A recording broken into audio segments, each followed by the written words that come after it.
Selamat pagi Bapak Ibu, saudara-saudari, umat beriman yang terkasih di dalam Tuhan kita Yesus Kristus.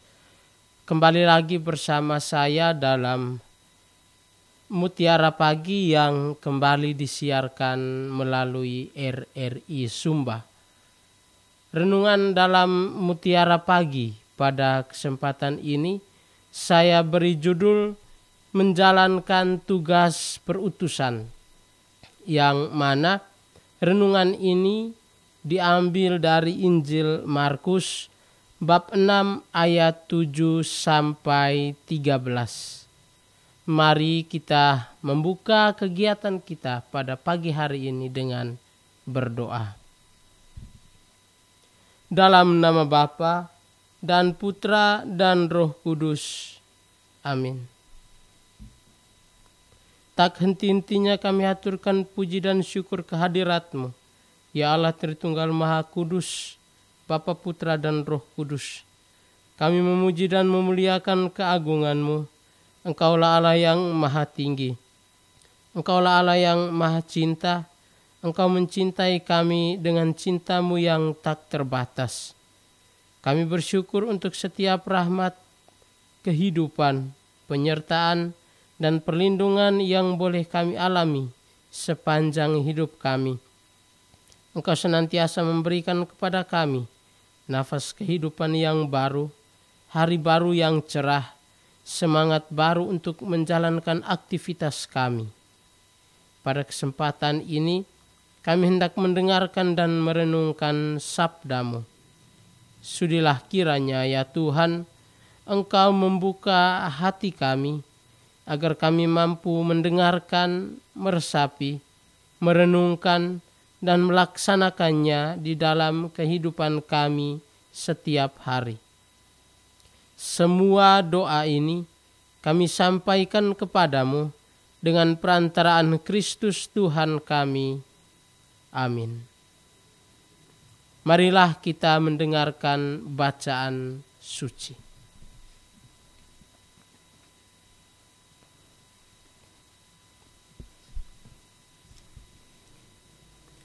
Bacaan diambil dari Injil Markus. Ia memanggil ke-12 murid itu dan mengutus mereka berdua-dua.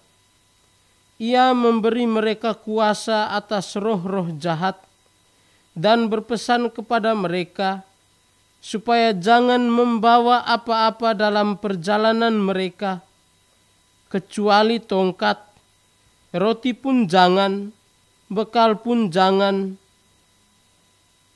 uang dalam ikat pinggang pun jangan. Boleh memakai alas kaki, tetapi jangan memakai 2 baju. Katanya selanjutnya kepada mereka, kalau di suatu tempat kamu sudah diterima dalam suatu rumah, tinggallah di situ sampai kamu berangkat dari tempat itu. Dan kalau ada suatu tempat yang tidak mau menerima kamu, dan kalau mereka tidak mau mendengarkan kamu, keluarlah dari situ dan kebaskanlah debu yang ada di kakimu sebagai peringatan bagi mereka. Lalu pergilah mereka memberitakan bahwa orang harus bertobat, dan mereka mengusir banyak setan dan mengoles banyak orang sakit dengan minyak dan menyembuhkan mereka. Demikianlah Injil Tuhan. Terpujilah Kristus.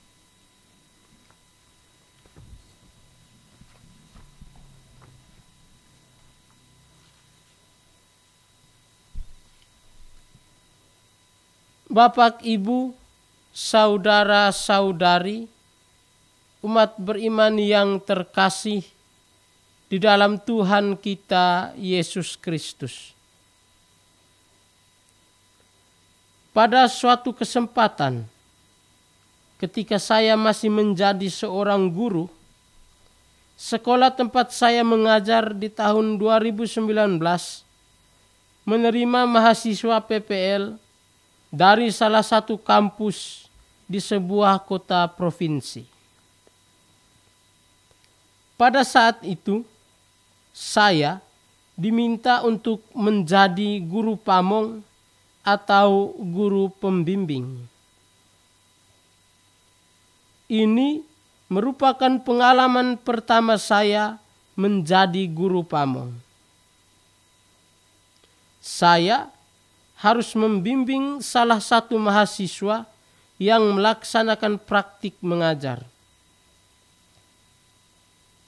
Walaupun merupakan pengalaman pertama, saya tetap menjalankan tugas itu dengan baik.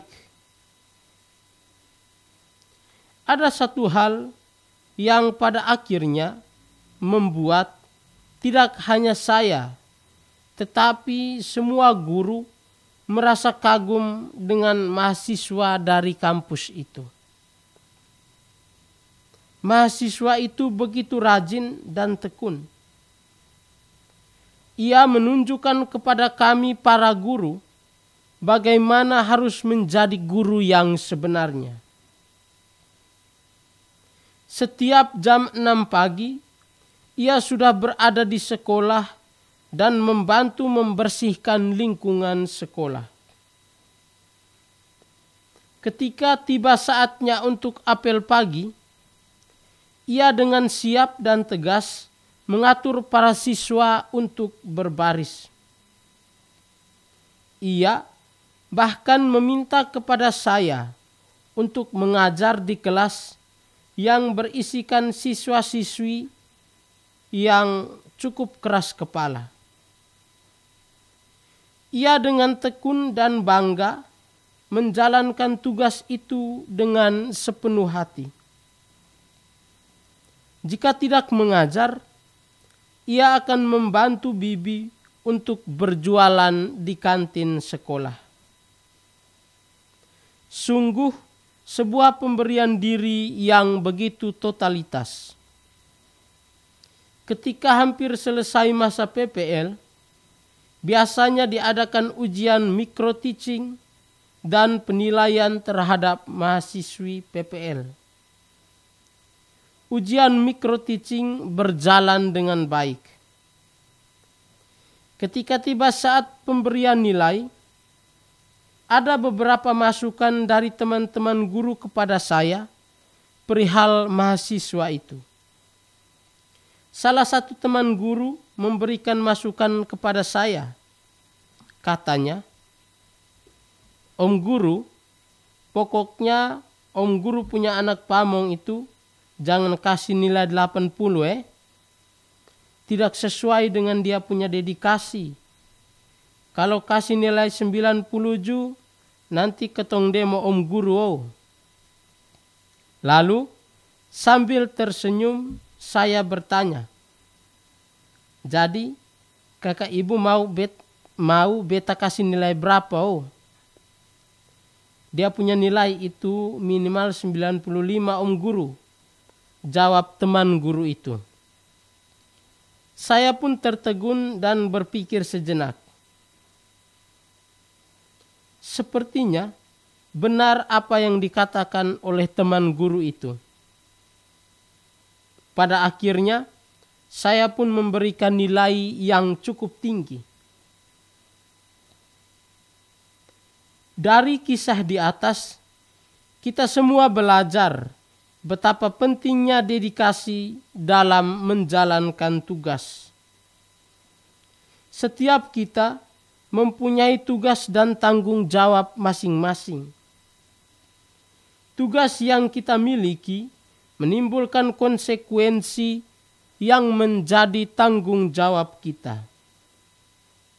Mahasiswa dalam cerita pengalaman di atas menunjukkan kepada kita tanggung jawab bukan hanya sebagai seorang calon guru muda, tetapi lebih daripada itu sebagai seorang murid Kristus yang sejati. Mahasiswa itu menunjukkan bagaimana seharusnya seorang guru berperan, tidak hanya mengajar, melainkan juga mendidik dan membentuk karakter. Itulah tugas perutusan seorang guru dan juga seorang murid Kristus yang sejati.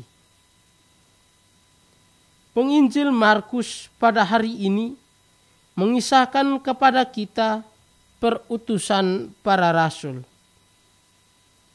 Para rasul diutus untuk memberitakan kabar gembira kepada bangsa Israel bahwa Allah telah mengutus putranya untuk menyelamatkan umatnya dari belenggu dosa. Para murid diutus berdua-dua.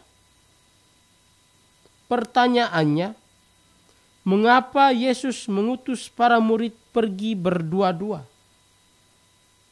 Barangkali ada beberapa alasan mengapa Yesus mengutus para murid berdua-dua. Pertama, para murid diutus sebagai sebuah komunitas. Manusia merupakan makhluk sosial yang senantiasa bersosialisasi dengan orang lain. Dalam interaksi sosial tersebut, manusia dapat membangun sebuah komunitas. Pewartaan sabda Allah sebenarnya ditujukan untuk keselamatan umat beriman.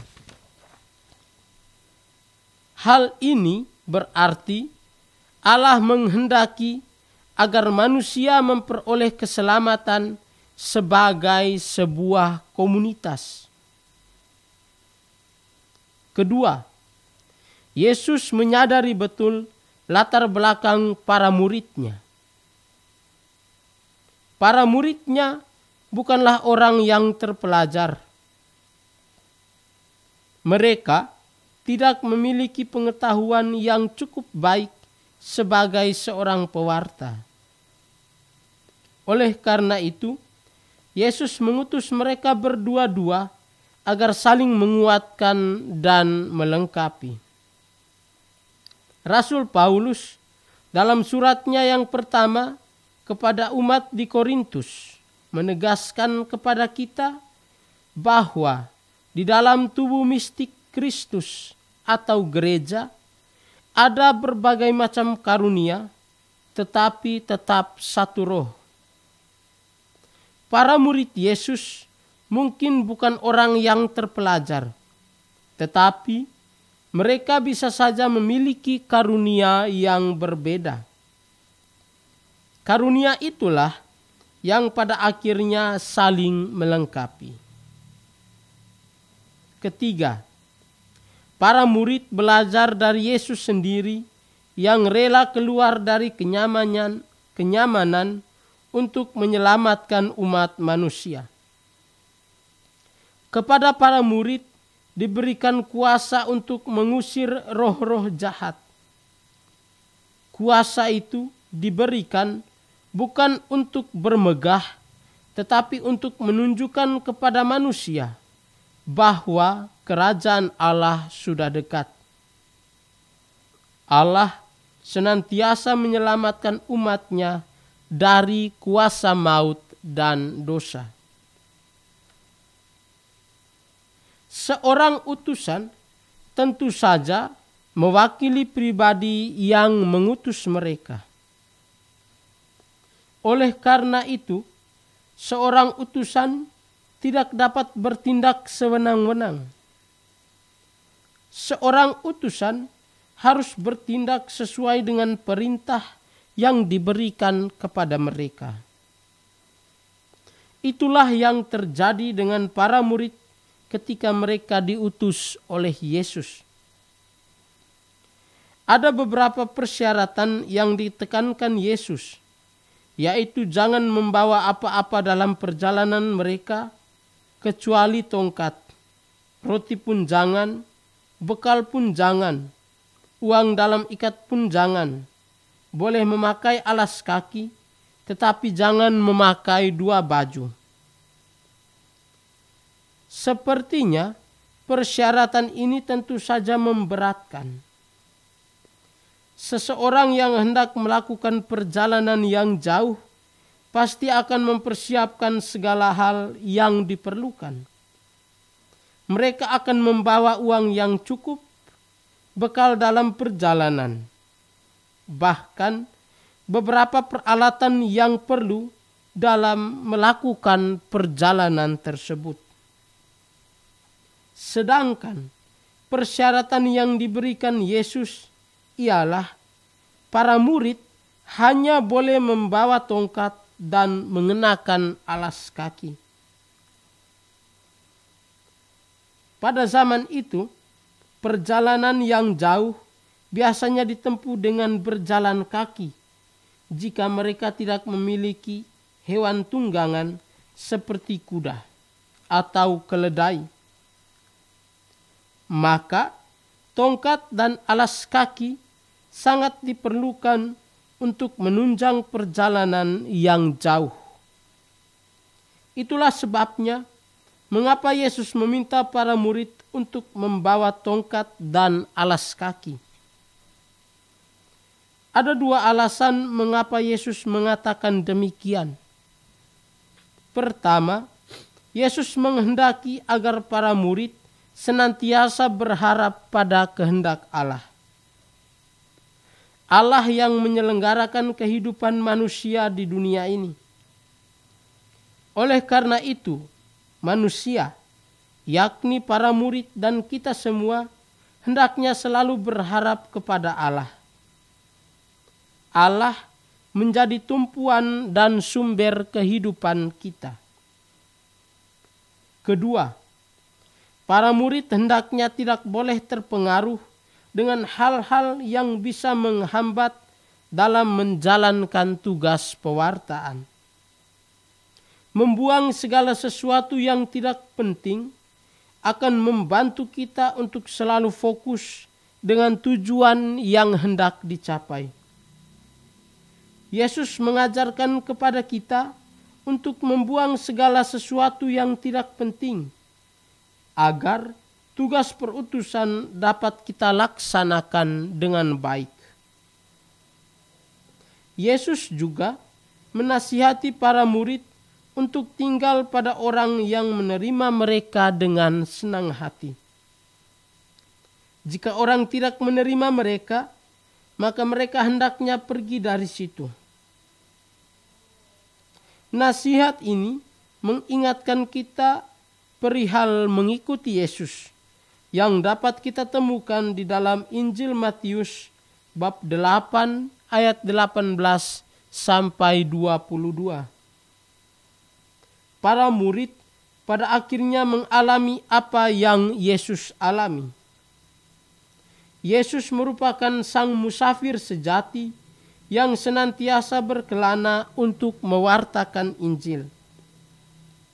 Nasihat Yesus ini sebenarnya menggambarkan dua keadaan yang akan dialami para murid, yaitu ada orang yang menerima sabda Allah, ada juga yang tidak mau menerima sabda Allah.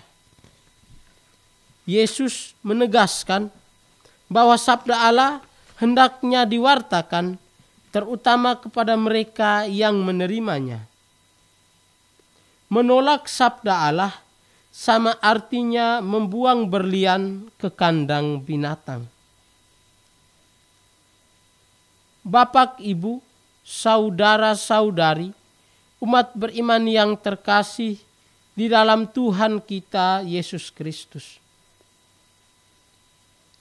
Tugas perutusan yang diberikan Yesus tidak hanya dijalankan oleh para rasul saja.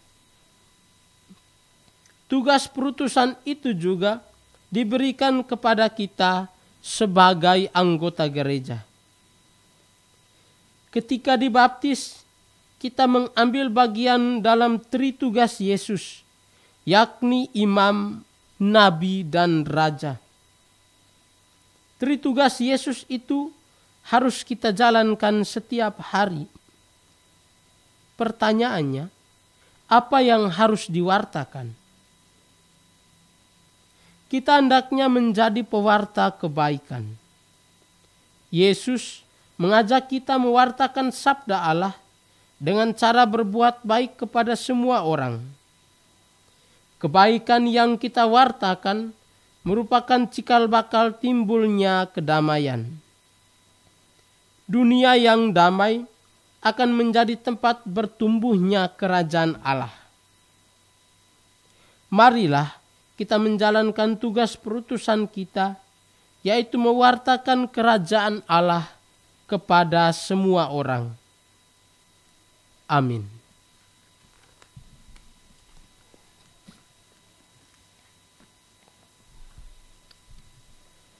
Bapak, Ibu, saudara-saudari, umat beriman yang terkasih. Demikian renungan yang dapat saya bawakan pada kesempatan ini. Mari kita menutup kegiatan kita pada hari ini dengan berdoa. Allah Tritunggal Maha Kudus, Bapa, Putra, dan Roh Kudus, Engkau telah mengutus putramu ke dalam dunia untuk mewartakan kabar baik kepada semua orang. Putramu telah menunjuk ke-12 muridnya menjadi rasulnya yang senantiasa mewartakan sabda Allah. Kini tugas perutusan itu diberikan kepada kami sebagai anggota gereja. Mampukanlah kami untuk melaksanakan tugas perutusan itu dalam seluruh perjalanan hidup kami, sehingga kerajaan Allah diwartakan dan semua orang mengenalnya. Semua doa ini kami sampaikan kepadamu dengan perantaraan Kristus Tuhan kami. Amin. Dalam nama Bapa dan Putra dan Roh Kudus. Amin.